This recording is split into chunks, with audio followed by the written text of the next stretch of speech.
Right, we're in part 6, the final part of our analytical geometry on tangents, our 4th example. And I think these make sense if you're going through them in order and doing them all. So you're probably in the swing of it with me already. Show that the circle, I'm going to call this circle 1, touches the other circle, circle number 2. Okay, so you know that I'm going to be drawing a nice sketch over here. You know that my sketch is going to be a little bit wonky already, you see. And draw your axes with a ruler is a better practice. I'm just drawing them quickly here. So I know that circle 1, the center is -3, 4. And I know that the radius is 2. And I know that my second circle is centered at the origin. And I know that its radius is 3. Okay, now it says that we need to show that they touch. That means that they touch just once. So the circumferences are just going to touch once. They're not going to intersect. So let's draw our blue circle first, just because it looks like it'll be easier.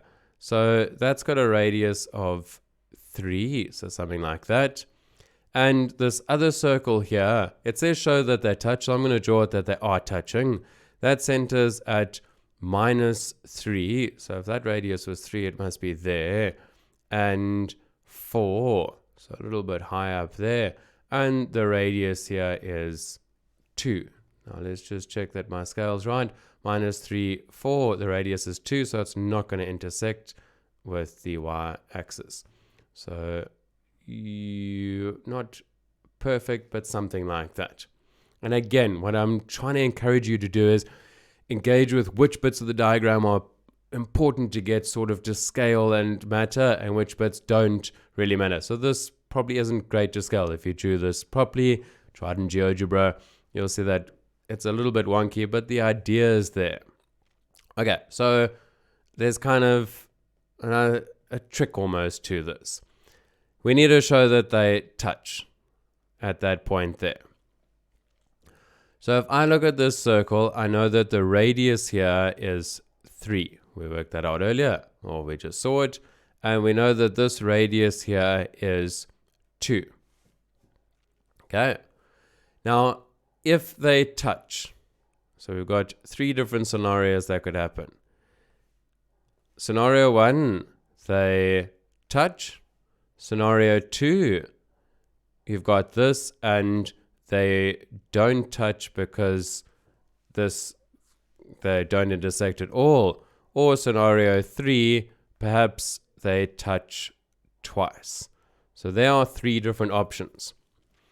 In scenario 1, which we're looking at, if we draw a line between the 2 centers, well, that distance there should be just equal to the sum of the 2 radii.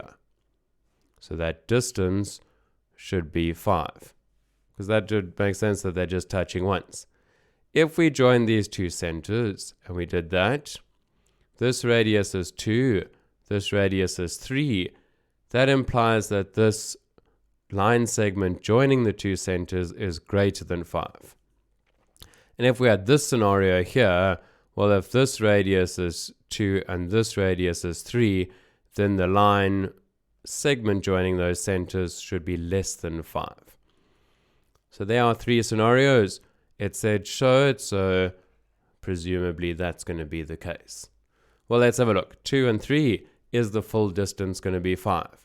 Well, let's put back these coordinates, -3, 4.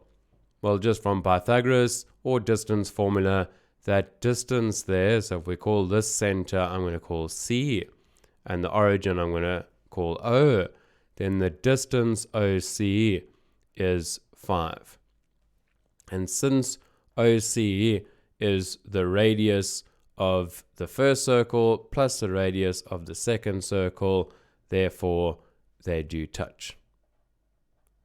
Which means they touch at one point, not this scenario over here where they touch at 2 points.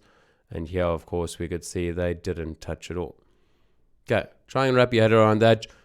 Look through it again, draw the sketch, especially these 3 scenarios, because of course the question might show that they don't touch in another scenario.